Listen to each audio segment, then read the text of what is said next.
Good evening. How's everybody doing? Well, thanks for coming out. My name's Joe Bojo. I'm the director of the Applied Innovation Exchange here that is proud to host you this evening. I see so many familiar faces, so thank you for coming back. Just out of curiosity, can I see a show of hands of those who are joining us for the first time? This is your first What's Now. All right, well, welcome. You're in for a fun evening. So let me just orient you to a couple of things before I hand it over to Peter, our partner in this event. So you're inside of a facility called the Applied Innovation Exchange, which is part of a company called Capgemini. Let me see the hands again. How many people here have heard of a company called Capgemini? All right, a lot, it's working. Okay, good. Well, Capgemini, for those that didn't raise their hands, is a global consultancy based out of Paris, France. And we do a whole host of different things as large consultancies do, and increasingly our clients' challenges are of the nature of being quite ambiguous because of the digital technologies that they're confronting. So they need to move faster, reinvent their business models, and reinvent their customer experiences. And in order to do that, they need to think differently, they need to engage with a different ecosystem, and they need to be guided in how they do that. So that's what we do in this facility. We help our clients to exchange on the challenges that they face and then to apply innovation to those challenges. We've been in this space for over a couple of years now, and when we were first endeavoring into this region, we knew that our presence here was somewhat limited and our brand was probably not that well known, so we began to engage with some of the other constituents in the region and really were curious, and we wanted to have a meaningful, authentic presence as we came into the environment and also learn what's going on in this region. And along the way, we had the good fortune of meeting Peter from reInvent, who you'll meet shortly. And as we began to conceive of what ways could we begin to engage the community here, especially constituencies that we honestly don't know, the startup ecosystem and some of the senior leaders in this area, we concocted this concept of What's Now, and what you'll experience tonight. And it's an amazing venue for us to really hear from thought leaders about things that are pertinent and relevant in the environment today in a very authentic voice. And for all of us, it's an opportunity to exchange, which is what we are fundamentally here to do, and to learn from one another and to confront these challenges. That helps our senior leaders, many of who are in the room today, confront our own mental models and biases that we have around these things, and to hopefully bring more value to the clients that we serve. So with that backdrop, thank you again for joining us. I'm going to hand it over to Peter to guide us through the rest of the evening. Thank you.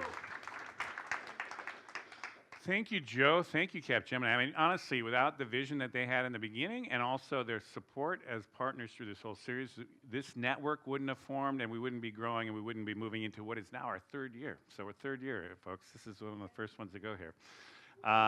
So thanks again it just wouldn't have happened without Capgemini. Now, one of the things that makes this special is that what we do, as Joe said, is we find these remarkable innovators, but we actually get them to talk about what they're grappling with currently. What's the issues that they're most kind of wrestling with at the moment? What's happening now in their field or in their minds? Hence the name What's Now San Francisco. It's not their canned talk, it's not their last book, it's really what they're working on now. And one of the things that's really been perplexing the tech world generally, and the whole region, you could say, by extension, the innovation economy, is this whole tech backlash that's come up in the last year to couple years max. But it really hit a lot of people by surprise, and there's increasing numbers of people that see tech and the kind of Bay Area, in some ways, the innovators of the Bay Area, as kind of bad guys rather than good guys. And that's a new kind of frame that people out here had not really experienced until very recently. And so one way to think about that is think about it as a little bit around unintended consequences. I mean, Mark Zuckerberg didn't form his company to figure out a way to maximize the ability of the Russian government to have, trolls kind of manipulate a U.S. election, right? I mean, that wasn't in the business plan, right? But on the other hand, that's kind of what happened. And so there's this kind of wrestling with the consequences of unintended consequences of what's happening to these tools, what are happening with these business models that we might not have thought through. Or the flip side, the positive way to think about this is how do we really get much more responsible innovation? And this is a topic we're going to be talking about today. Now, there's another perplexing question that's also hitting the whole region here, and particularly the tech world, is the gender imbalance in technology and particularly in leadership. And there's many ways into that conversation. It's a complicated conversation we're going to be talking about today.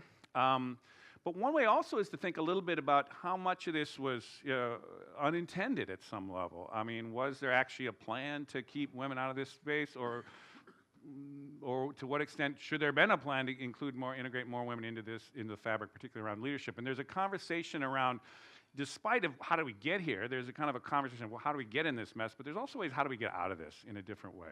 So in both senses, these are really real problems. They're very complicated problems, and we are so grateful that we have to help us in this conversation tonight Julie Hanna. And Julie is really about one of the perfect people to have this conversation, because she's an extremely seasoned entrepreneur. She's watched the whole story from the could do no wrong golden age of tech through these last couple of years of real challenge.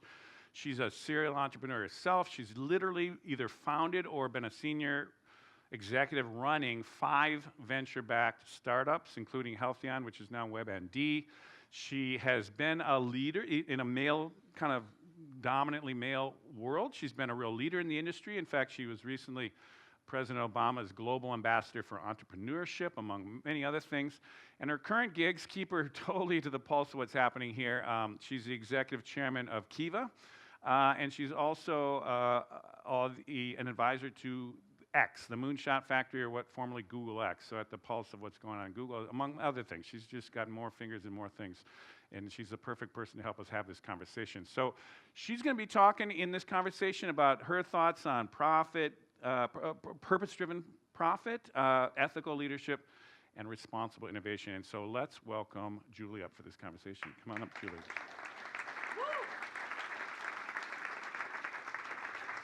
Thanks. Great to see you. So for those that don't know you, why don't you talk a little bit about your background, and with the kind of an idea of your own career with this theme of purpose kind of behind what's kind of driven you to get involved in tech and kind of through your various kind of parts of your career. Is purpose been a big part of your motivation and in terms of how you charted your own personal course through this? And tell us a little bit about your background in that way. Well, first of all, thanks for having me, and I hope this conversation contributes to everyone's purpose here. So, yeah, I would say, let's see, I think sometimes the things we do, we're not aware of the invisible hand that guides us or drives us. And there was a moment in my career, actually at the peak of the whole .com boom in 2000, had a massive exit with one of my companies, and so at the peak of my kind of professional financial success, I had this existential crisis of a little bit of a, is this all there is? Who am I? Am I only my professional identity? What really matters?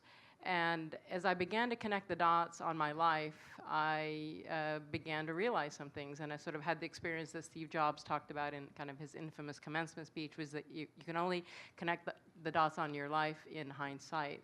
And I realized that, this sort of, I had this implausible journey of arriving at the front lines of the tech revolution, but that journey had begun on the front lines of war.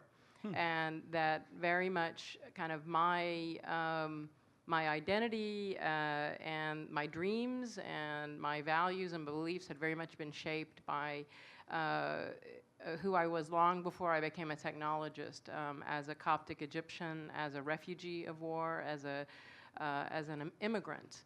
And those experiences very much shaped me, and so I've come to believe that kind of the things that we experience in the earliest stages of life,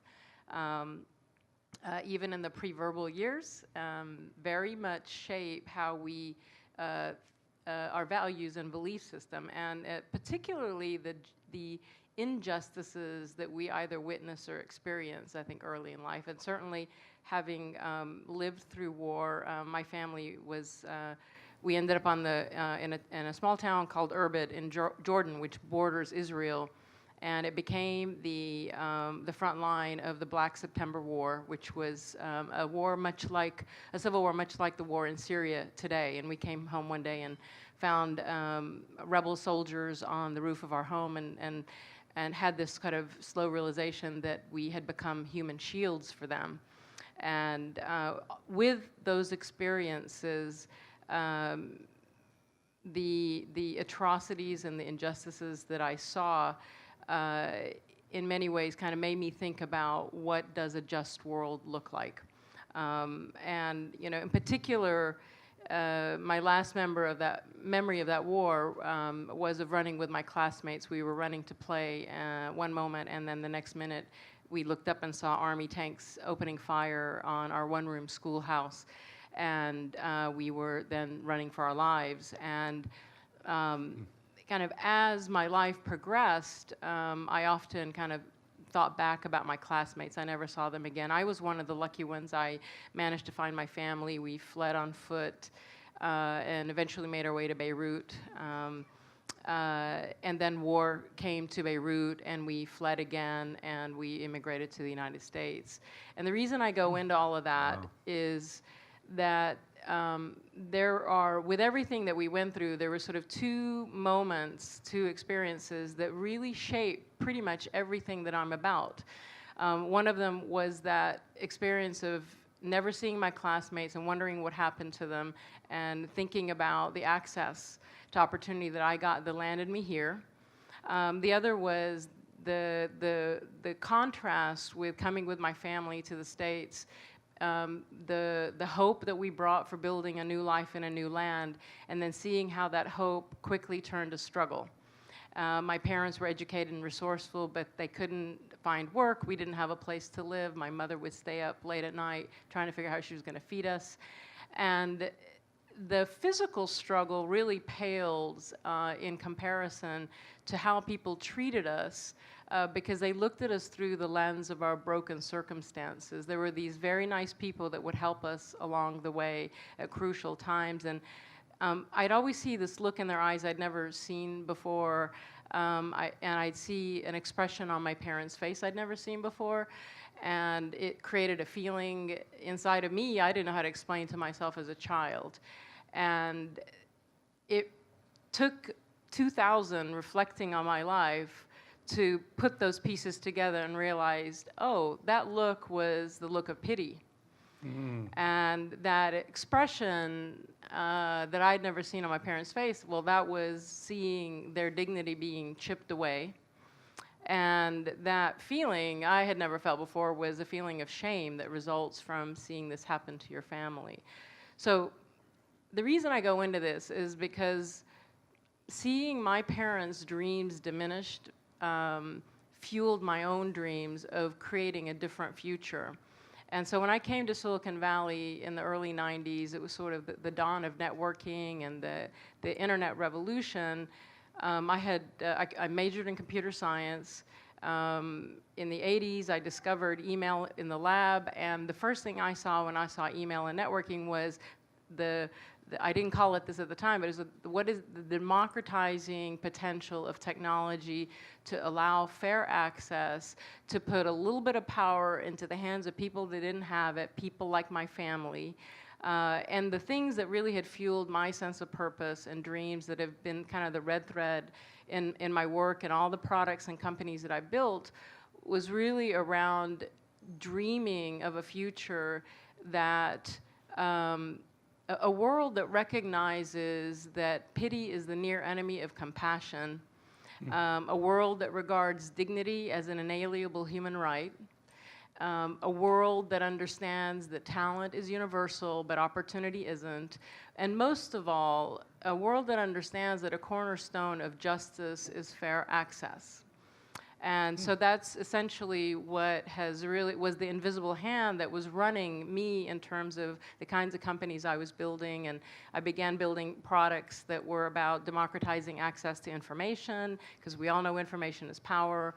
We take that for granted today, but it is very much true, democratizing communication the world over. And then with Kiva, it became about democratizing access to capital. And then I began thinking about how to democratize the advantage that Silicon Valley has, and democratizing entrepreneurship itself, and enabling that, sort of the letting the thousand flowers bloom in other parts of the country, other parts of the world, and my work with President Obama became a great platform for that. So that's a very long answer to your question. What a fascinating, actually, that was a great answer. I learned a lot in that answer, but that was a beautiful answer. So purpose is core to what you're doing. Now, at the same time, you tracked the story of essentially tech during that period, right? And in many respects, that idealism, that kind of sense of mission, it kind of was the story of tech. I mean, when you kind of tell the story of the whole industry now, how do you talk about it? I mean, did something go wrong in your mind? Did something, what shifted, or is it kind of overblown? What shifted? Talk a little bit about how you describe the story as the backdrop of kind of along your career. Yeah, I mean, the way you said it when in opening, I think it was perfect. So the golden age when tech could do no wrong. I was very much drawn to the idealism of the Valley when I landed here. And one of the things I do now, I serve on the board of Esalen, which is sort of pioneered the kind of the human potential movement. And Esalen actually figures prominently in and having shaped and really created a kind of a container of exploration for a lot of the Silicon Valley, sort of the grandfathers of Silicon Valley. And I'm sorry to say it's grandfathers and not grandmothers too, but at least the ones that have made their way into the history books as opposed to the her story books. But we'll talk about that later. That's common. But anyway, so there was this idealism and a sense of purpose. And, you know, long before, we were talking about this earlier, we had a really great conversation before, that long before, you know, today change the world is sort of a cynical cliche in a lot of circles. And long before that, I mean, it was actually a very sincere and audacious belief. And I very much believed that. I believed in tech. I felt like that tech was the most democratizing force in the history of humankind. We were all on a mission. And, you know, you say what went wrong, and I would just say that it evolved. The things have evolved, and I thought a lot about why that was. And I think that before the internet and the web came along, everything has a high side and a low side, or, you know, a light side and a dark side. And before the internet came along, I mean, we were all a bunch of geeks and makers. I mean, you had to be like a deep technologist to do stuff. And the wonderful thing about the internet and the web is it was so democratizing. You could build a product, you could have a company without being, you know, sort of a deep technologist. I mean, we were all such geeks that you know, I always adapt this accounting joke to, and like, you know, the way you could tell the difference between an extroverted engineer and an introverted engineer is the extroverted engineer is looking at your shoes, not theirs, you know, like, that's what it was like. And so,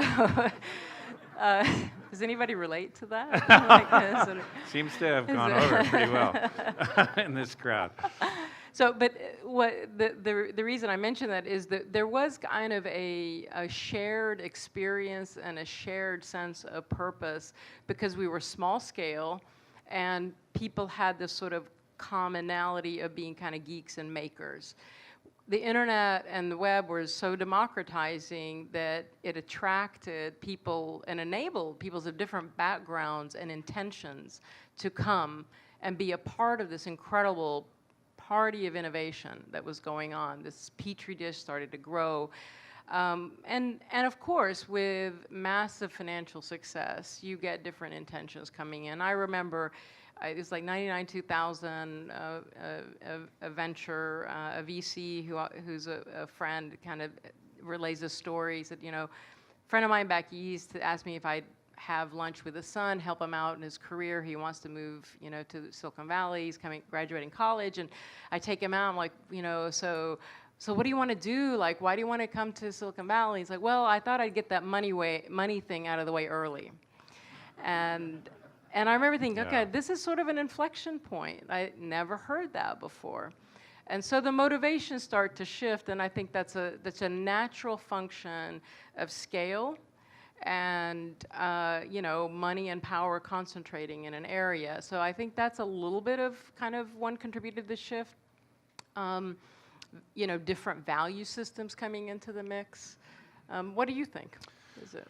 Well, it's interesting because I came like you for the Revolution, Early Wired magazine, and it was just, and I bet there's a lot of people in this room that probably came to the Bay Area or were here, and that's what really drove them. My own feeling is that idealism is more here than, I don't think something dramatic necessarily shifted, particularly with the core people who are really driving it, and I think I'm trying to tease out what did happen in the last couple of years, and I think one of the things I'd like to throw off of you is it just because these companies have now scaled to such power that they're the commanding heights of the whole global economy now? I mean, 15 years ago, they were all banging around just startups, and now they really are driving the global economy, and it feels like there's some kind of shift in power, not necessarily the intentions of the leaders or even the people in the industry, but it's more of a kind of a relative relationship to the rest of society. That's one of the things that brought out part of the backlash. But again, that sounds a little defensive, but I don't know how much you share of that kind of sense that the core people are not necessarily, or even the people still attracted here, there's still a lot of idealism and a lot of wanting to do the right thing, and it's more about kind of outside understanding of what's going on here and kind of backlash against it. What do you think about that? I couldn't agree more. I mean, I think that core is still there, and I often think about, sometimes they say, well, gee, how do we reclaim the soul of the Valley? But in a way, it is still very much here, alive and well. I mean, every organization I work with, I serve on the board of Mozilla. Mozilla is all about a free and accessible internet for all. I mean, and that mission they take very seriously. It is a part of every board meeting.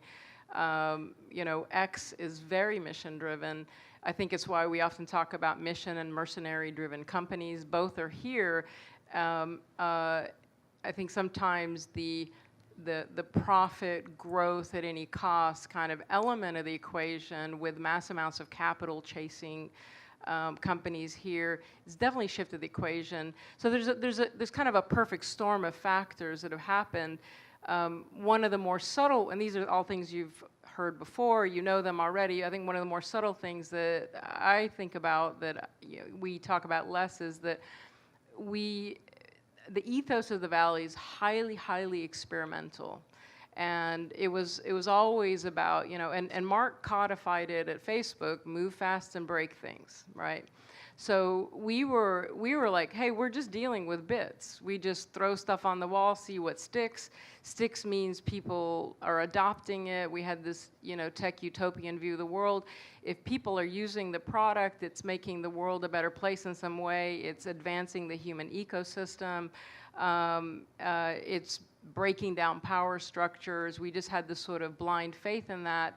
And so if our products were getting adopted, it meant that there was just a general goodness, no questions asked.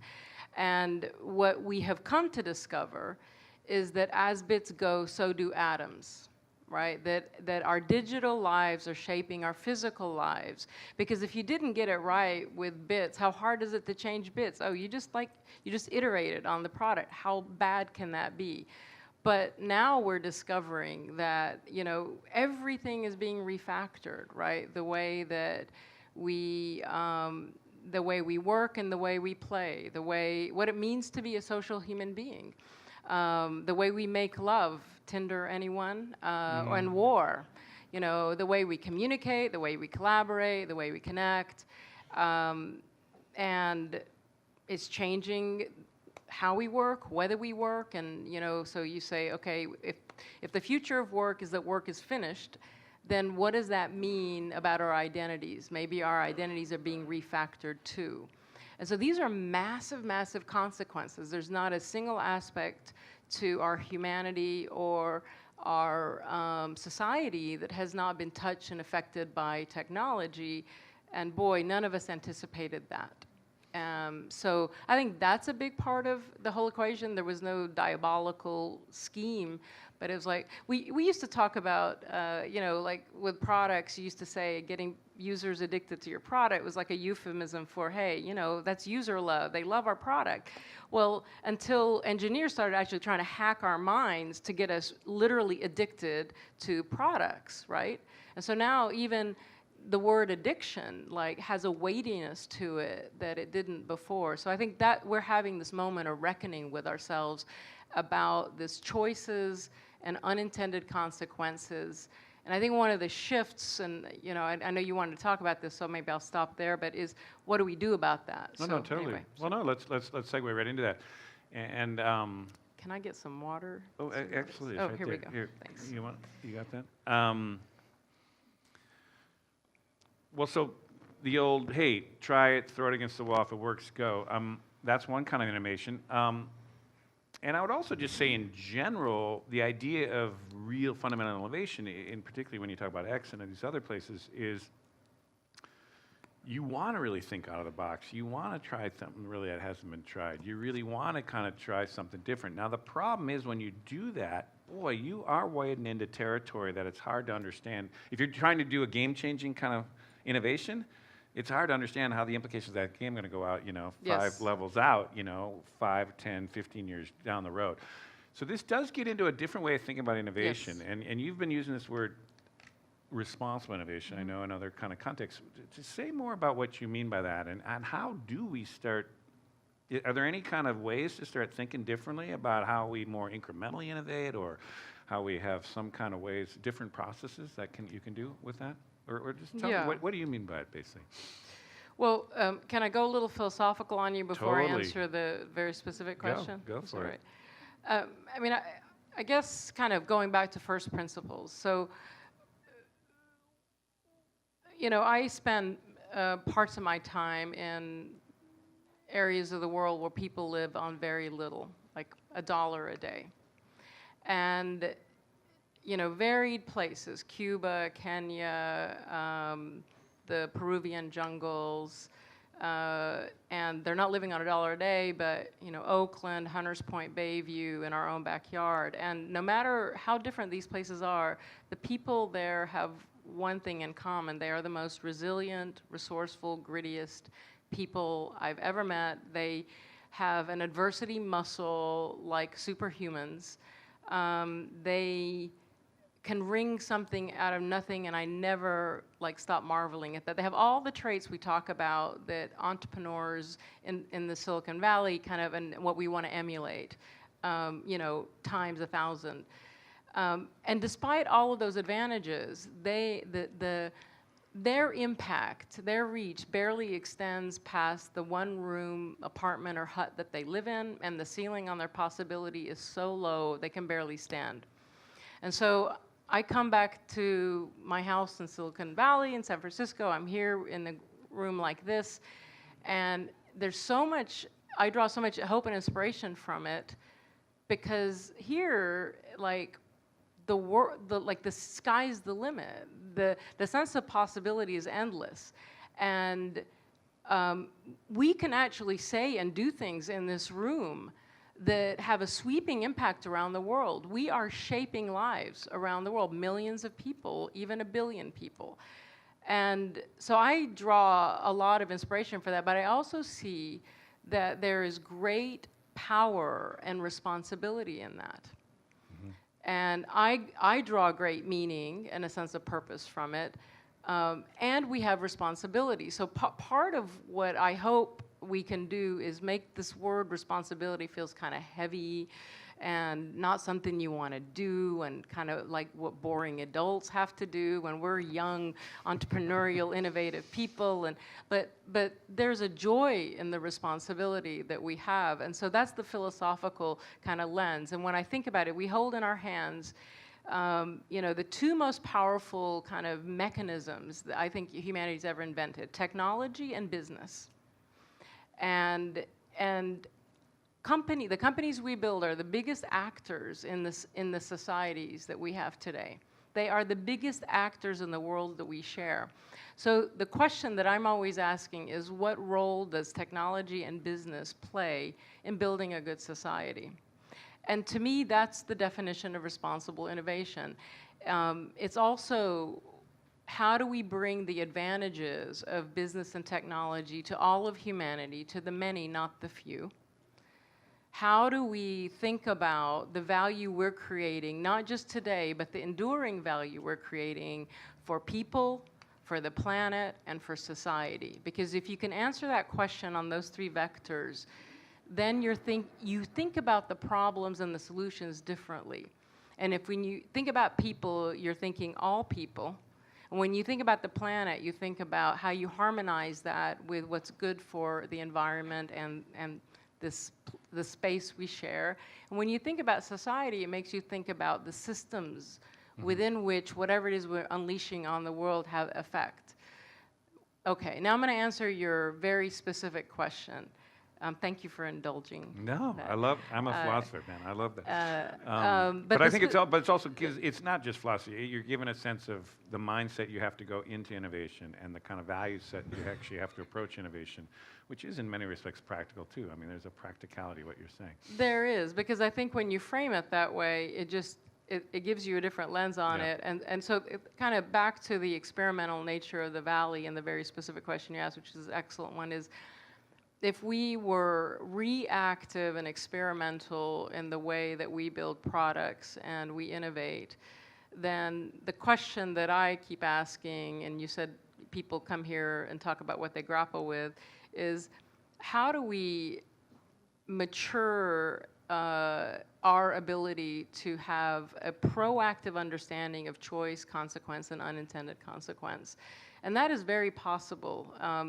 You know, back when I was, about 15 years ago, when I was kind of a first-time CEO and I was grappling with all the things one does as an entrepreneur and CEO, I began meditating, and I found that my meditation practice helped me be a better leader, be more intentional, and then I became kind of a student of the Zen Buddhist tradition, and I became a practitioner of that. And one of the things I discovered about that tradition is that it is a very deep and intellectual study of choice and consequence without judgment. And that was a very freeing frame, because it helped me kind of look at problems from the perspective of, if I make this choice, and it turns out choice and consequence, easy to say, really hard to understand all of the consequences of a choice that someone says, the way I may respond to you, the decision I may make in the day-to-day minutia, the death by 1,000 cuts, the choices that we make. The ability, cultivating the capacity to be intentional, to be mindful, to understand the ripple effect of those consequences, that is a very deep science and art. And so one of the things that I think is a part of this is how do we codify that as a way of educating ourselves as we're unleashing engineers and entrepreneurs and inspiring them on the world, you know, that we keep talking about, hey, education's for the birds, just, you know, drop out of college, go start a company, okay, and okay, these are the people that are shaping our future, so how do we arm them? Because they are idealistic, they are purpose-driven. How do we arm them with the tools to understand what it is they're building and the potential consequences of it? I think that's the opportunity. So kind of the next generation, a mindset. What about, I totally get this and it's helpful. What about this idea of being able to forgo financial consequences of retooling your innovation? For example, if you try a business model that is successful and is maximizing shareholder value, let's just say, but it's also having these unintended consequences on society, to what extent is responsible innovation need to have some kind of mechanisms to pull that back and to kind of reshift? Taking, for example, if your ad-based model, kind of driving essentially a platform, if that actually has these unintended consequences, I mean, to what extent do you actually have to start fundamentally rethinking the model but also there's going to be financial consequences. I mean, I'm just trying to really get real of like there is a kind of general mindset and a mindfulness and a kind of next generation thinking about it, but there also needs to be some kind of hard choices, I think, made here. And how do you think about that, or how do you, when you talk about that, what do you make of that dilemma that's the financial pressures driving these companies who really do want to do the right thing? What should they be doing to actually challenge that kind of financial pressure at some level? Well, I mean, it's where the ideological rubber hits the road, right? And I think that it's an excellent question. I'm glad you asked it, because I think that in many ways, we discover the world's best business model with the internet, and so it is a hand that is shaping things in terms of the choices that a tech business makes. So now one could look at that and say, well, God, and it's a classic innovator's dilemma issue, right? That success behavior is hard, arguably almost impossible to abandon. So if you have pioneered, a very successful business model, and you've succeeded with that, how motivated are you to change it? That's kind of the real dilemma, I think. And I think the interesting thing is, like the innovator's dilemma, I think the motivation is not just responsible innovation, but who's going to come along that has a business model that works, that isn't dependent on that. So I'll give you a good example. So Slack, fastest growing company ever, subscription model. They blew all the assumptions about freemium subscription model. It used to be that if you had 2 to 5% conversion with a freemium model and you were in a big enough market, that would be a very profitable, interesting business. And then some companies would get into the 5 to 10% conversion rate. But Slack is actually north of that. They're in the quarter, 25% of their users are paying. Yeah. So I think that it's an interesting kind of era we're entering. It's not to say, oh, I have to give up a successful business model and then I have to be less profitable necessarily. It's that I think that's a failure of imagination. I think the bigger dilemma is the success behavior is hard to change or abandon.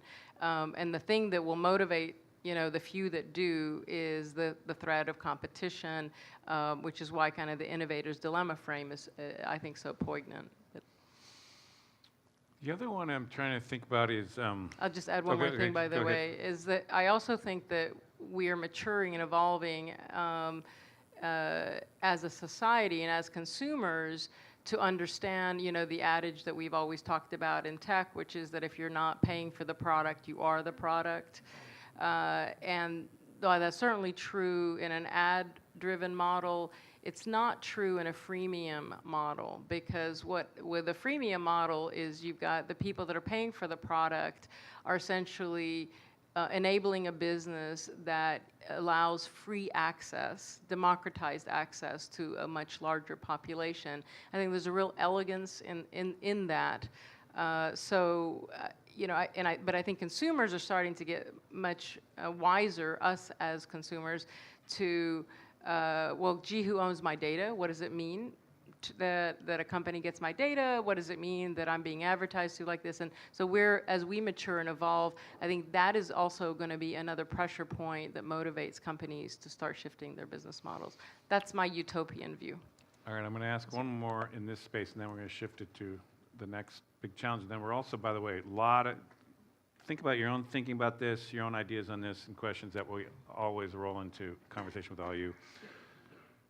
You talked about the idealism of the core, and at the core that there's still most people drive in this industry, both leading it and also probably fundamentally attracted to it, kind of do want to do the right thing, and without overstating it too much.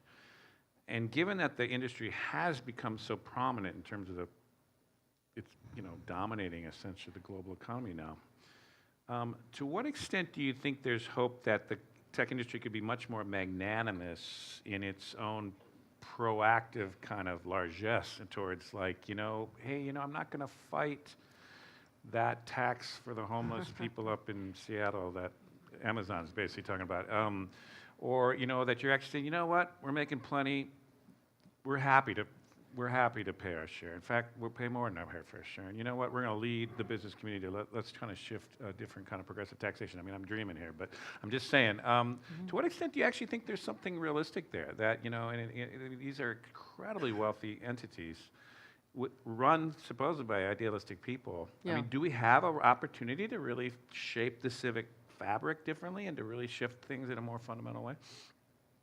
I do think we have an opportunity. I guess maybe the follow-on question would be, will we take it? Who will take it? What are the conditions that maximize the chances of people taking it? And I think that the issue you're raising is, you know, I go back to, again, a starting point for me was noticing, oh, as Silicon Valley goes, so does the world. So that begs the question, what is our responsibility to the world? And we are, you know, and then, you know, you take note of Larry Fink's letter, Larry's CEO of BlackRock, world's largest investor, 2 letters now that he's written imploring companies, in this latest letter back in February, imploring companies to not only focus on profit and shareholder value, but also that their investment criteria when they're making investment decisions are going to be based on whether companies were investing in the communities in which they operate and thinking about their impact on society. So, you know, that's a watershed moment. You know, 2 years ago, he wrote a letter imploring CEOs to think about take the long view, and kind of as a way of trying to shift the mentality around this quarterly capitalism sort of mindset, which has given us all short-term-itis. So I look at those kinds of things as there's kind of a systems change starting to happen. I also think that there's an interesting conundrum, which is that sometimes our own self-identity, whether it's as individuals or as groups, can be the cognitive trap to keep our blind spots in place. And what I mean by that is, if you have a self-identity that I'm changing the world, I'm making it better, I'm creating all this value, then you might not notice the ways in which you're not doing that. And you might even fight that evidence coming your way. And so sometimes I think in tech, we have a hard time looking at our own blind spots and seeing the dark side of what is happening, because it's so easy to say, but look at all the good we're doing over here. And so I think that's kind of part of the dilemma. But fundamentally, that's why it comes down to courageous leadership, which is something we don't tend to talk about that much. But you know, one of the things that comes with concentration of power is that it takes, you know, one person to kind of have a sea change effect. I think a catalyst for that is the much talked about millennial generation. That are, you know, I sometimes think, okay, we're entering the sort of purpose-driven era because millennials and the generations coming out of insist on a purpose-driven relationship with the companies they buy from, work for, invest in. Last year, they inherited $41 trillion in wealth. They have eclipsed baby boomers as the largest generation ever.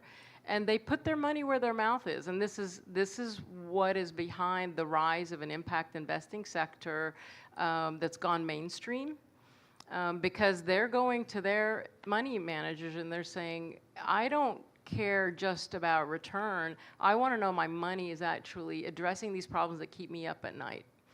So that is actually creating this kind of interesting thing where the money is starting to behave and look for different signals.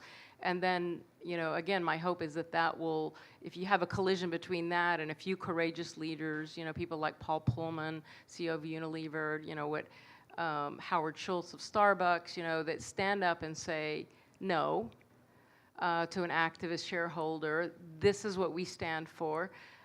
They become the role models that we amplify, and that encourages another generation of leaders. I love it. I love this positive mentality here, but let's move into one that's a tough one to get too positive about. Let's talk about this gender issue. Oh, sorry. It makes spit out my water. Don't spit out your water. Well, you talk about these blinders. maybe that's one way to get into this conversation. And honestly, when we were prepping for this, just to be full disclosure here, we were trying to talk about how do we open up this conversation, including with you folks here, about this really difficult conversation, just because it's a minefield of kind of, the conversation can be a minefield. And so one of the things I just want, to what extent, you're a woman who's been extremely successful in a pretty male-dominated space over the last many years. How much of this imbalance do you think was unintended? It was kind of a secondary factor around just obsessed engineers not really thinking about it, or to what extent was it more I mean, how much was it baked into the system? How much was it consciously kind of pushed? I'd be interested. We'll definitely open it up to everybody. But how do you think about this issue in a way that's kind of a constructive way to talk about it?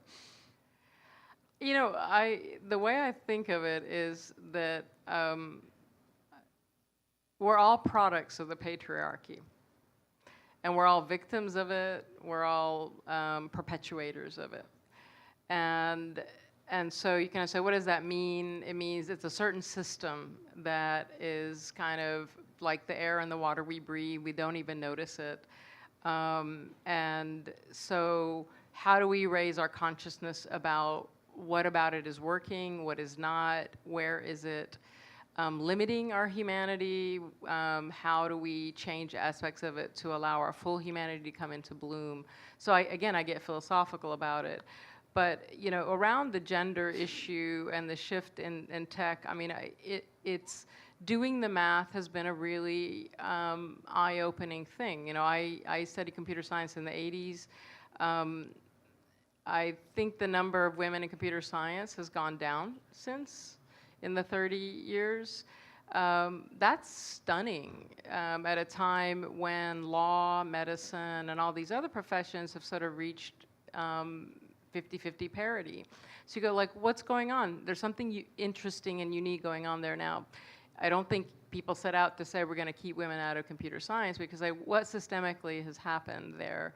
Do you have a thought? I mean, I do have a thought. I think the way that computer science is sort of packaged and presented, it was all about the nuts and bolts. I mean, I remember when I was studying, it was all an accident. I went to college when I was 16 years old. I was kind of young to know anything about anything. And my mom, on a lark, said, you know, I was really good in math. And I thought, am I going to be an actuary? Is that really my future? And my mom said, you know, there's this new field called computer science. I hear it's going to be really promising. And it's the first and only time I've ever listened to my mother. And I sort of, I kind of checked it out, but I had no idea what I was getting into. And it was very much about the nuts and bolts and the mechanics. And, you know, no one told you how it was going to lead to a life of consequence, a life worth living, of anything meaningful. You didn't know what your work was going to be like. And so I think that one thing they've noticed is when they show young women what they can do with computer science, it's a new language to create anything they want, they have a totally different level of interest in it. So I think that's kind of one big fail point. Mm-hmm. And then there's a whole bunch of others which I won't get into, but I think that's kind of a big one that we are starting to sort of wake up around. But I think what happened in tech is interesting because, you know, I went to, when I paid my way through school by being a programmer at US Steel. I lived in my formative years in the Deep South in Alabama, and I was at US Steel, and it was interesting to see the history of how programmers came into being from the 50s, and it's just like the film that came out, someone help me out with the name. Just like that. So, I mean, it really was just like that. Hidden Figures. And so the programming jobs and the jobs in the data centers were just thought to be the nothing jobs, and that's what the jobs that the women did. And I remember going to Bletchley Park. On this annual pilgrimage I do sort of to go teach master classes at Cambridge and Oxford around entrepreneurship, and Bletchley Park is between the two. And for those who don't know Bletchley Park, it was the home of Alan Turing, and it's where the code breakers that essentially were credited for having Winston Churchill credit them for ending World War II 2 years early.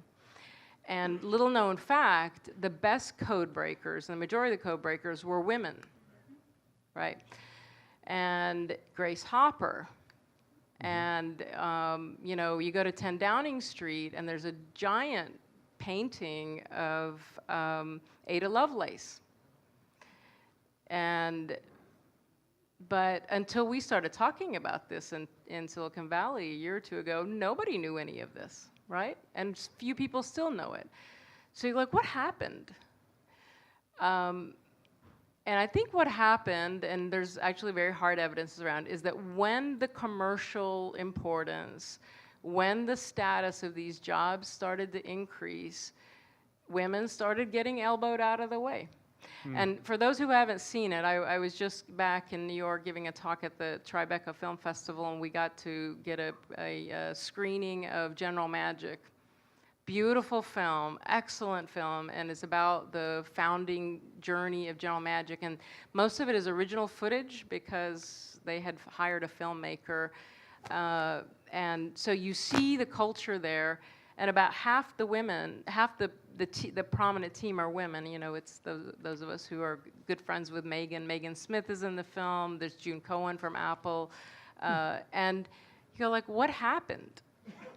So I think there was one thing, which is that the way that the culture became competitive, when it became more commercially vibrant, like there was a shift around women. And it's hard to talk about that without getting into a blame game, because I don't think it's about blame. I think it's about responsibility. You know, we're all responsible and not to blame, some of us more than others. And so how do we talk about that in a way that doesn't, you know, shame and blame people? That's always the tricky bit. So I know you've, Hans Peter is your husband, has also been in the tech industry for a long time, and He's my a very romantic term known as life partner. Okay, life partner. Okay, okay, sorry. But what I know you've been talking about with him, and you know, it's something I've been wrestling with as well. I mean, is like, what do you suggest? What should men be actively doing, who really want to make this shift and help amplify this? I mean, there's some obvious things, I suppose, but how do you? How do you think about that? Like, there's the people who are trying to do the right thing, not really knowing what to do, and you know, how do you do it? Any thoughts on that? And I'd be curious what you think about what women should be doing, and then I think we're going to open it up pretty quick here to this conversation. Just how do we? That's your nice how do we way start? of saying, Let's think of it like the ways forward. I mean, there's how do we get in this mess? Who's to blame? There is a blame. You know, there's a whole way to talk about that, and I think that's useful at some level to understand the problem. But how do we start moving forward in a way that I think there's an opportunity here, just like this responsible innovation? I think there's a moment here that we could really do some different things in a relatively fast and dramatic way. But what do you think? Well, you know, it's always very mundane, unsexy answers that I think are part of this, which is like just moving. The men I've seen who get this quickly are the ones that move to humility and curiosity. Amen. Thank you for doubling down on that. It's about curiosity. Like when you have a conundrum and it's like, you know, and so I think Hans Peter did get to a point. I mean, we would have early conversations. We'd have like around the dinner table with friends or whatever. And he used to kind of he'd get on a platform and start talking. And then I was like, I want to talk to you about this term called mansplaining. Have you heard about that? So we had a very interesting conversation about that. And then he kind of moved and shifted, and he started doing something actually which I think was excellent, and I've been very inspired by this, is he had a group of the females, the women on his team. He takes them out to lunch regularly just to sort of create a dialogue with them. And over time, it's been interesting to see how kind of the psychic safety and the trust that's been built with them. And he'd come home and tell me about all the ways he was stepping in it with them. And I've been saying to him, you should write a blog. He's a great writer, you know, called Catching Myself in the Act. Because, you know, I think the first thing you can do as a leader, and that's regardless of gender, but it's particularly powerful around this topic if you're a man, is to stand up in front of everybody, make yourself vulnerable and say, here's how I caught myself in the act. Here's where I caught a blind spot. And because then that makes it okay for everybody else to do it, and it takes the shame out of it. We're all works in progress. We're all in this sort of giant experiment of evolving together. And I think that the thing that we have to be careful about is for those of us who sort of feel like we're, you know, woke about an issue, is how do we make room for the still waking, right? And then for those that are absolutely asleep, how do we gently nudge them awake? And maybe sometimes as a last resort, it might take like a cold splash of water in the face. But how do we not move to the cold splash of water as a first resort? And so I think, you know, it's little actions of kind of acts of radical empathy. And he's learned a lot from just listening to and now he said, like in these conversations, he'll say, I'm just going to shut up and listen. And then he'll catch himself trying to take charge of the conversation and be confused. And I have empathy for that because I think you know, I grew up like a dude. At the time, you know, I was 3 years old. It's one of my earliest memories. I watched my parents, and something in me saw the power dynamic between them, and I thought it was like picking a sports team. I was like, I'm on that team. They look like they're going to win the World Series. And I decided I was going to be a boy. And I socialized like a boy. I was very tough up until I became a leader, and then I realized my way of leading was just not right. And then I had to start to sort of teach myself and getting connected with, you know, my masculine energies were overexpressed, my feminine energies were underexpressed, and I started to get imbalanced with myself. So I think we're all on a journey together to figure out how we bring our full humanity to what we do, which is an expression of our masculine and feminine energies, and it's way less about gender. And to the extent that we can create the psychic safety to have that conversation with each other without the shame, without the blame, make it okay to screw up, bring lightness and levity to it, then maybe we'll be able to have a conversation with each other. I love that. I love that. One last question, then we're going to roll it in, and I would love to hear from other women on that. So Hans-Peter, it's safe to say he runs robotics at X, basically. This is happening there. It's happening. You're very plugged in the Valley. You're going to get me in trouble. I don't even know if I was supposed to say all this stuff about Hans-Peter. Sorry about that. I thought I said it. No, but you're very plugged. I mean, how hopeful are you that this is a constructive conversation going on in many different companies, and that how hopeful are you that we're going to work this out in the next, you know, soon, to the point where it really is a much more an environment that everyone can thrive, and particularly women, in the way that they should be? Well, I think at the end of the day, I'm a pragmatic idealist. So I am hopeful. I'm hopeful because I think there's a consciousness raising that's happening like I've never seen before. And I'm also hopeful because once you hit kind of an inflection point of women in leadership positions who have started to create their own ecosystems with each other, there is power in that. There's power in numbers. And I never saw this happen in tech. We were all individuals sort of assimilating into a system, not even half the time, if you were like me, noticing, you know, what gender you were. But what's happened recently is, you know, the women investors and the women entrepreneurs and the women mentors and advisors and board members, like, they're creating community and network with each other, and there's really great power and strength and numbers in that. And so if you think about how do you disrupt systems, right? We're all about disruption in the Valley. You disrupt the system by going to an underserved edge that's overlooked, and you build that grassroots sort of power momentum, and then you sort of nibble into the system. And I think that is happening, and that's ultimately why I have the greatest hope. And there's also sort of top-down awareness that's happening as well. Fantastic. All right, let's open up to everybody. And first hands up. Love to hear from a few women, actually. That woman right there. And by the way, if you please just stand up, say your name. This is all live streaming. By the way, the live stream, if you want to tweet it out there, this is where it is. But and we'll be editing this later. But just say who you are a little bit, and then make your comment or question. Hi, my name is Karina, and I'm a UX researcher at Lyft.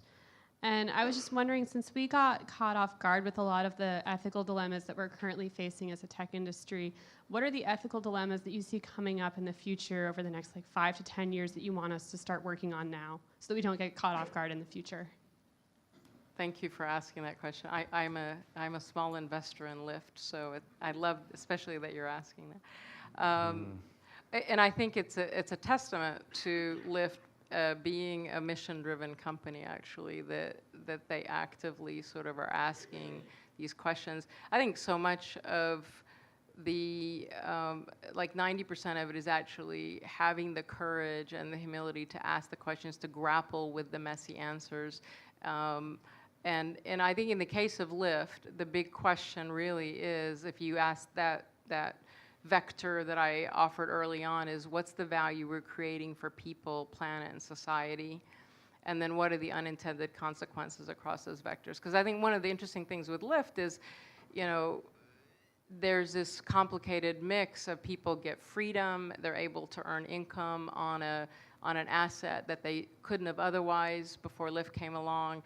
And then there's a question of, okay, well, this works so well. What does it mean for people's lives if they choose this vocation? Are we being as responsible? Are we sharing as much of the value we're creating or extracting from the system with them? Or are we creating kind of a new class of worker that's vulnerable, right? Those are the kind of the big questions on the table right now. And then, of course, with driverless cars, that raises all kinds of questions about how do we design a system with driverless cars in the equation that also thinks about smoothing out that path for people that were dependent, had kind of income dependency. I don't think you can stop innovation, but you can certainly smooth the path kind of to these big kind of disruptive shifts. So I feel that's a highly inadequate question, but I appreciate that you asked it. Answer. No, that she asked No. it. Yeah, but you said it was an inadequate question. Good question. No, I meant answer. Yeah. Thank you. Nicole here, can we get a mic here and just and show your hands, folks who want to speak. And I'm honestly, men are welcome too. I'm just saying, we're going to make sure that. Go ahead. Thank you so much for sharing your thoughts. My name is Nicole Boyer. I grew up with Pete professionally at Global Business Network and married a software engineer, so this is near and dear to my heart. I'm so glad you talked about blind spots, because my observation as a political scientist is one of the big blind spots in the story of tech is the role of the public sector. And the public sector has enabled a lot of these innovations that we thought possible. Go back to World War II, to Fairchild Semiconductor, and so forth.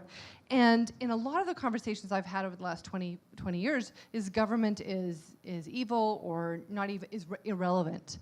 So my question now that we're moving into this new age where the public sector is going to get involved one way or the other, what does the ideal collaboration look like? How can we stop pretending that we're all separate? How can we end this siloed kind of conversation and work more collaboratively together, almost go back to the future, because we need the public sector for that big future. You mentioned technology and business were some of the biggest drivers of change. Actually, the invention of the state has done more in the last 500 years to reduce political violence and increase public health than anything. So how can we bring political innovation into the foreground as well as technological innovation? Thank you for asking that. That's an excellent question. I think that there's some interesting forces at work. One is that it very much enabled the billion flowers that have bloomed around tech and innovation. And it's easy to forget that because entrepreneurs tend to look ahead and we're terrible at knowing our history. That's kind of one. But I think the other kind of issue at work is that the velocity at which things happen today because of the way tech has enabled it is really forcing a question about, we live in a world where exponential technologies are kind of changing our lives, but everything about our analog lives, the way we're educated, the way our brains work, the way our systems work, is linear. So we are trying to bring linear systems to bear on exponential technology, and there's just an inherent conflict there. And so if you're on this exponential curve, you look at government like you're in the linear slow lane, and policy always follows innovation, and you guys will eventually catch up, but we cannot slow down to bring you along. That's kind of the attitude, right? And we're starting to see the blind spots and the negative consequences of that. But part of it is like, who do I trust to put the guardrails for society, to regulate me? Do they understand deeply enough the implications of this exponential technology to do that? Are they qualified? There's some really hard questions coming up. So I think and if those of you who watched the hearing with Mark Zuckerberg, you could see the asymmetry in knowledge and sophistication. I mean, it's stunning, right? So I think one of the innovations in terms of how government is being refactored, where I see bright spots of hope, is the power of city-state, where you see incredible innovation happening at a local level and sort of replicating that in other areas. I think we've got some stuff to work out at the national level, let's just say that. But I also think that we haven't come to be honest with ourselves about the fact that we are living in a globalized world that is fundamentally run by globalized corporations, and that nation states, I just don't know the role they play anymore, and I think there's an identity question there. In a mobile world, where you've got global corporations that really sort of think globally, what is the role of nation states? And will we look back in 50 or 100 years and say, you know what, that was sort of a temporary stop along the way back to tribes and city-states, because nation states don't scale that well, and we have global governance? I don't know. I mean, I'm getting a little out there, but I just think we're in the process of sort of rethinking what is the construct in this era of not just one exponential technology with the web and the internet, but now we've got 13 coming down the pike. So we don't even know, we've got a tsunami, we don't even know what's going to hit us soon. So on that depressing note. No, that's not depressing. Okay. All right, let's right here, and then we'll go over here too. Yeah, just stand up and explain who you are. My name is Mitra Arjun, and as someone who's spent most of my career, all of my career really, at the intersection of idealism and innovation, I still think that's where the coolest people hang out. And I do a lot of mentoring in that space. And one of the common themes you have is that the impact investors and donors don't understand innovation, and the innovation investors don't understand impact. Or as one investor said, I can do innovation in a deal, I can do Africa in a deal, but don't give me them both in the same deal. So how do we get more focus on that overlap, that kind of missed out bit? Yes. Funny you should ask.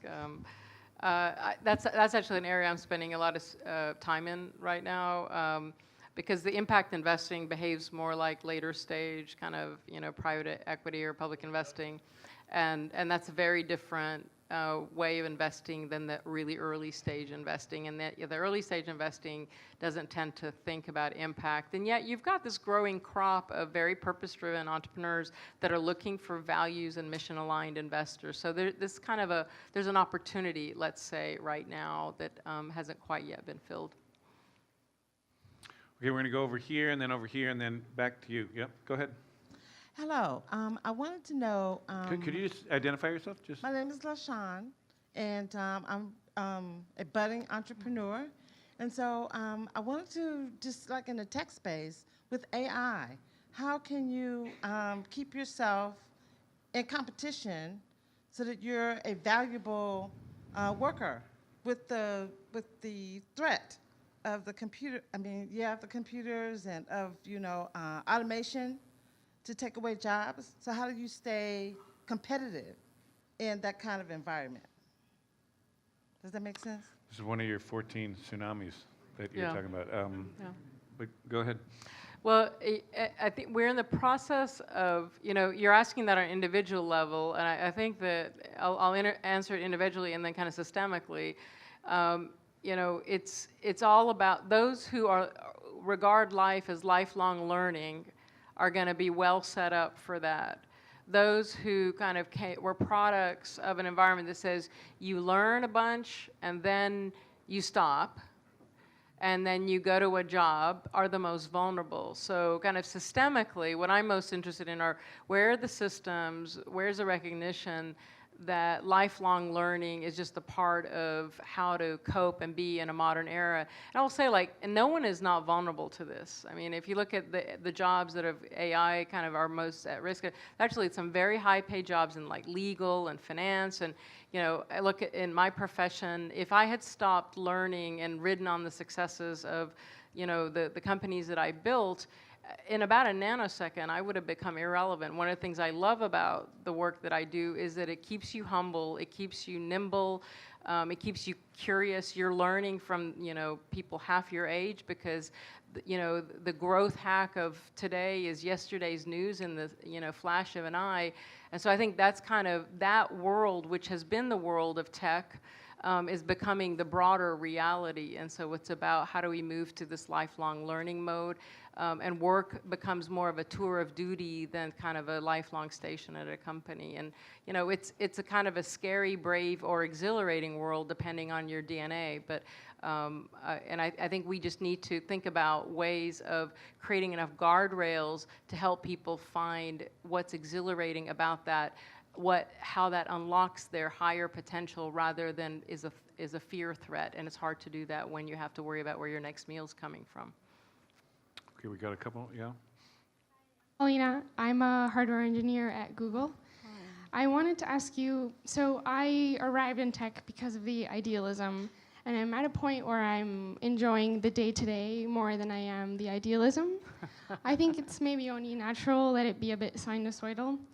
But I think we already talked about how, you know, there might be an imbalance either in access to technology or imbalance in responsibility of use of technology.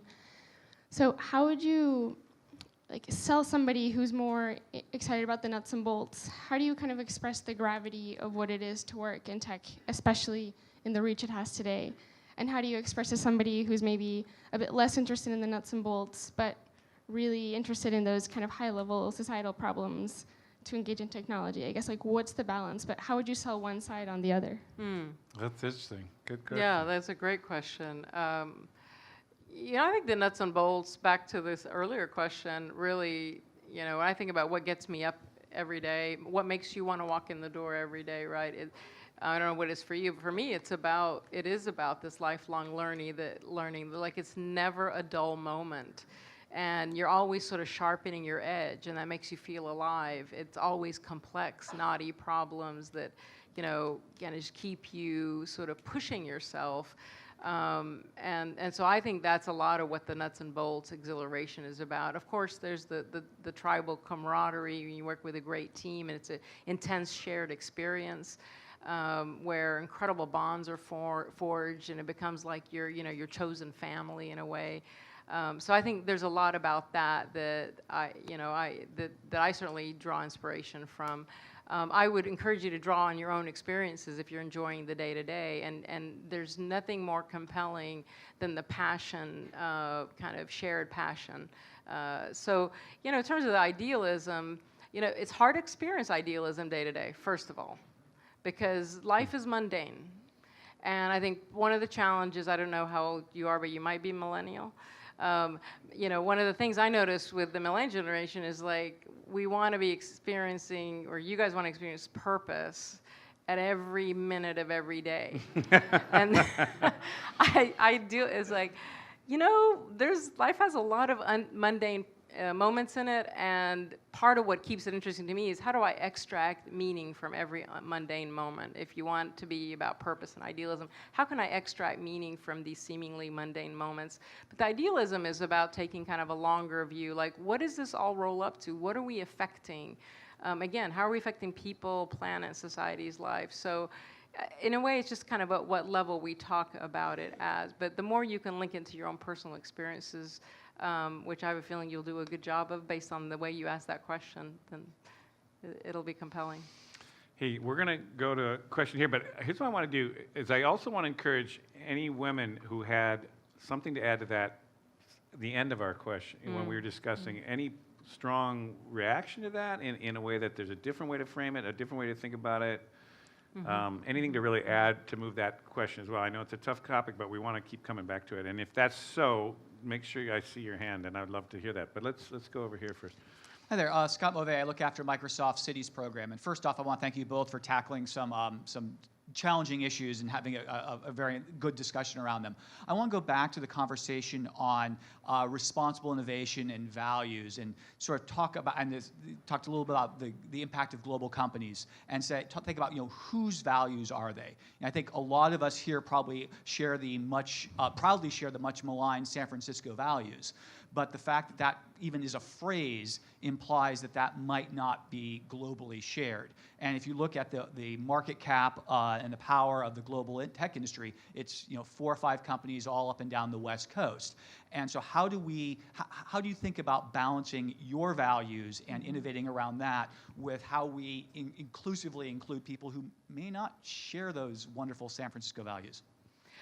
Good question. That is such an excellent question. I think about this a lot because of, being from Egypt, having lived in the Middle East, spending my growing up years in the South, what happened politically, being on the West Coast.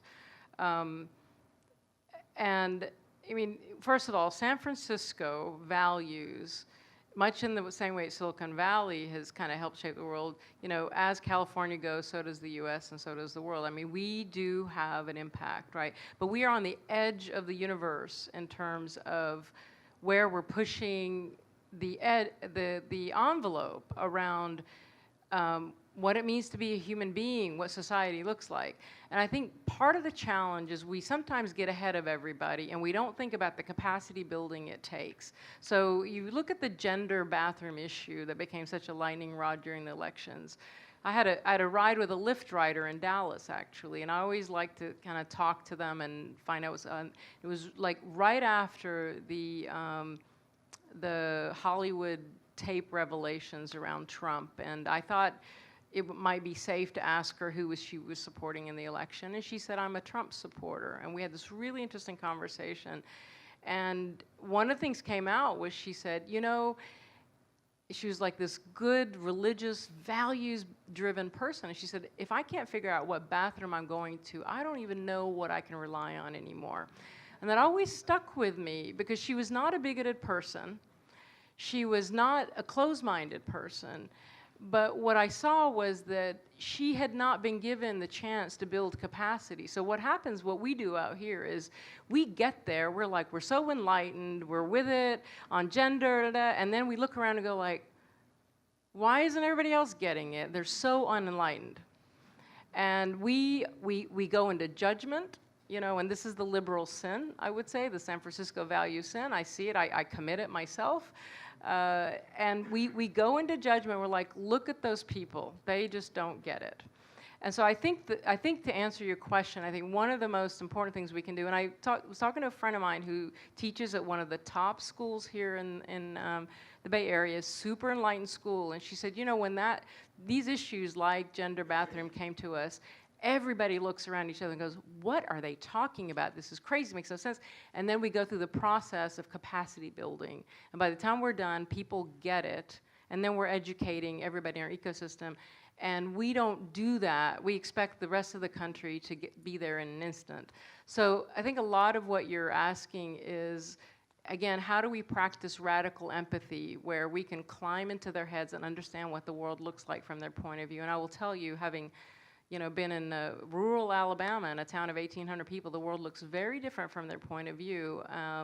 And if we're not creating a society where everybody can find their place in it, regardless of what lane they're in, the slow or the fast lane, then it's our collective problem. So I really appreciate you asking that question for that reason. But one thing, just to push on that 1 minute, Yeah. You're implying, though, that we're living in the future, or the West Coast is living in Yes. the future, and that concern with the heartland or wherever we're talking is more of bringing them along, or are you actually saying we need to kind of Both. open our minds to what they're thinking and actually evolve our thinking that direction. Both. You know what I'm saying? You think both? Both. Okay. I mean, like, you know, William Gibson said the future is already here. It's just not evenly distributed, right? So we have that phenomenon going on. But also, sometimes we're so certain in our rightness that we don't make room for other ways of thinking about something. And so the thing that I think, you know, we're communicating conclusions rather than being in conversation and discovery with each other. And when you go into curiosity, you discover your common humanity. And I test myself, I have the opportunity to test myself on this because when I go back and visit with people that I grew up with, or I've had these conversations on Facebook with them during the elections, you know, I would sort of test these interactions with people I had gone to school with who were such hardline Trump supporters, and I thought, are we really that different? Where can we find a way to even just have respectful civil discourse?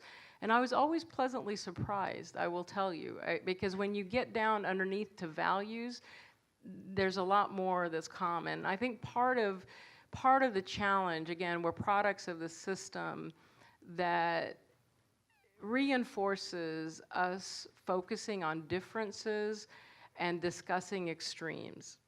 And so you have to kind of wake yourself up and break out of that, I think, and kind of say, how do I not do that? How do I focus on what binds me to you and not what makes us different?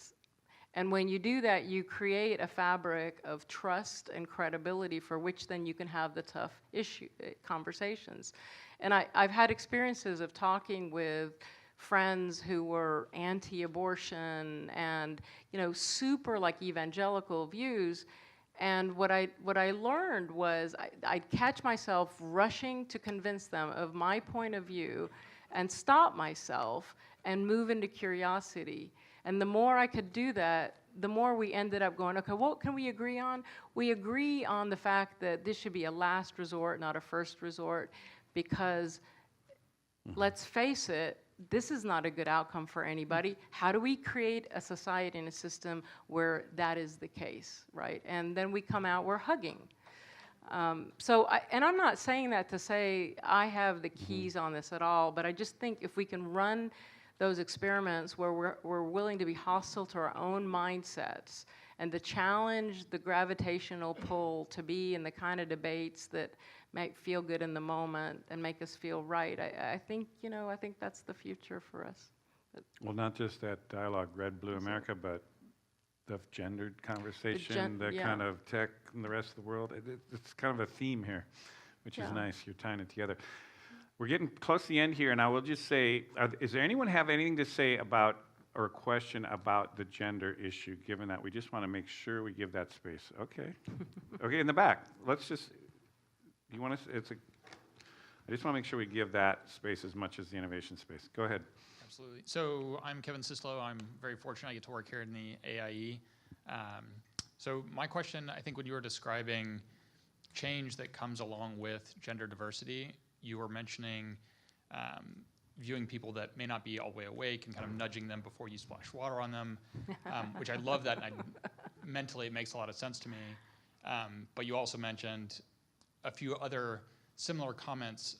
So radical empathy, help people to build capacity, work through mundane moments, and all of those point to me towards a very long arc for change. So like something that's going to take us a long time to get there, which is a bit frustrating.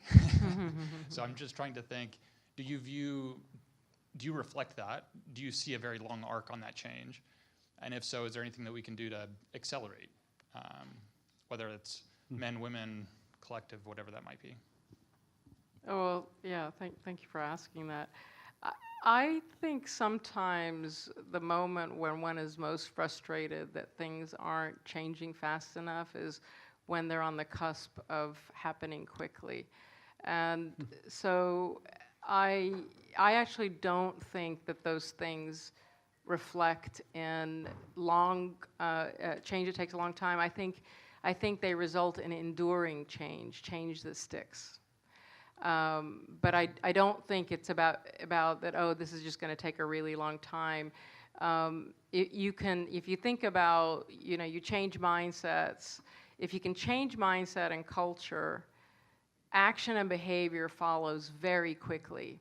If you only focus on behavior, then it doesn't stick because people go underground with their mindset. You make it not okay to say something to a woman a certain way, and you punish and shame people publicly for it.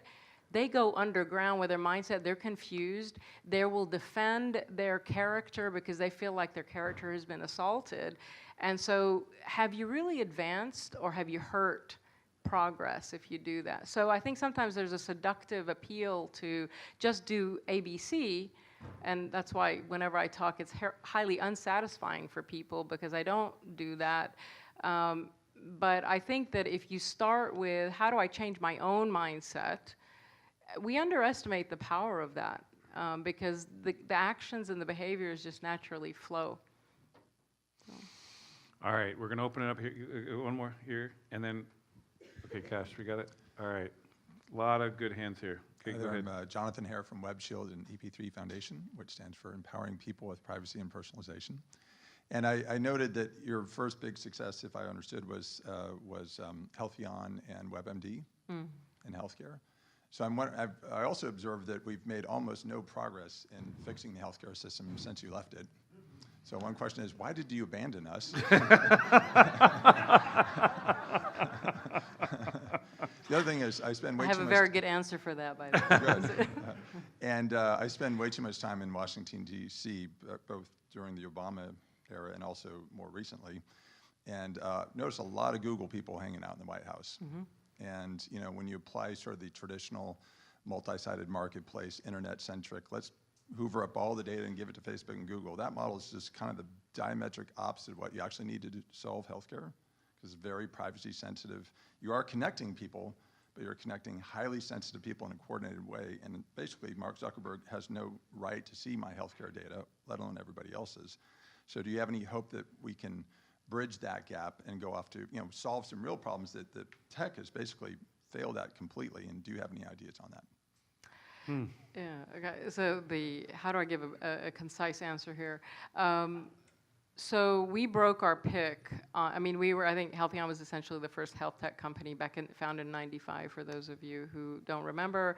And what we quickly realized, I remember having this realization that we were these very idealistic and arrogant, naive, techies who knew nothing about the way the ecosystem of healthcare worked. And we thought, hey, if we come in with a better mousetrap, everybody's going to embrace it. And we got our head handed to us pretty quickly because it's a complex system. As you know, there are gatekeepers upon gatekeepers upon gatekeepers. And there are industries that have built around the dysfunction of the way healthcare works, and they have a vested interest in keeping it that way. And so what we quickly realized was, okay, if you look in this equation, where can the agent of stakeholder of change be in that system? It's not the physicians, it's not the insurance providers. Actually, the employers were motivated, and maybe they had some leverage in the equation. So we shifted to an enterprise strategy around employers and benefits, and then we acquired WebMD, which was a direct-to-consumer. So one of the most important lessons that I learned is that when you have an industry, this was a classic thing, was like you think you go into the center of it and improve it, and actually it's never, no, it doesn't work that way. You can only disrupt or improve an industry by going to an underserved edge of it. And consumers are the underserved edge, and companies were the next rung. And so that was why we abandoned it, because there was just no way to move it. It's starting to now shift because of the brokenness is so much more self-evident, and that's what 25 years later, where you've got consumers making different choices, right? And there's a disruption happening kind of at a grassroots level. But so that's sort of the, and can I defer on that second question because it'll allow other people to ask questions? Okay. And we can chat afterwards. Okay. Yeah, I'm happy to chat afterwards. What we really want to do is make sure everyone can get more drinks, more food, and actually continue this conversation amongst all of us. And I was thinking, here is a kind of after the millennial generation question here, that why don't we let you, Hi. can you just identify yourself? Yeah, my name is Ryan. I go to high school down in the Palo Alto area, and I was wondering, with the rise of populists in Europe, election of Donald Trump, and turn toward nationalism and xenophobia, you mentioned global governments and global technology earlier. How would you harness the power of, I guess, the future of startups in Silicon Valley to reinvigorate hope into globalization? Can I take you home with me? Wow, that's this is, great. I love this idea. You are our future. That's such a poignant question, and it's at the center of, actually, if I had had the wherewithal you had, that would have been the dilemma I would have brought to tonight's discussion. But I think what lies in that, and actually it was the seed of Obama's insight to around this kind of entrepreneurial ambassador, igniting entrepreneurship around the world, because it really was born out of this insight that, especially in parts of the world where you had rise of populism, young people, youth bulge, right? Certain places like my homeland of Egypt, where you've got the majority of the population is under 30, disenfranchised because there's no jobs to go to. And then how do you ignite a sense of hope and possibility around a path around entrepreneurship? That was very much central to that. So I think that is one, that startups, fundamentally, to be an entrepreneur is a radical act. It is I think it's an act of activism, because what you're doing is you're trying to create a future you want to live in. It goes back to dreams. And, you know, the dreams that I had as a child, which helped me kind of just reimagine a different future, they kept me going at times when that were very dark at times. And I think it all begins with dreams. One dream can transform a million, even a billion realities. We see that every day. It's all that ever has. We celebrate it every time a startup gets funded here, because, and we call them boldest dreams moonshots.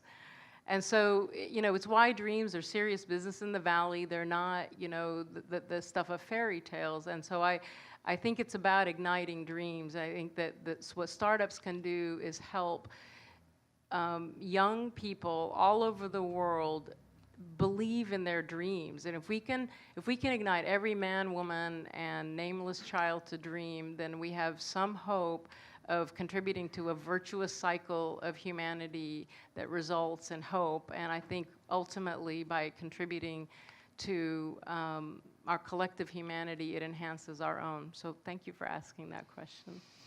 I think we got to end there, and can we give everyone a hand for the fascinating conversation?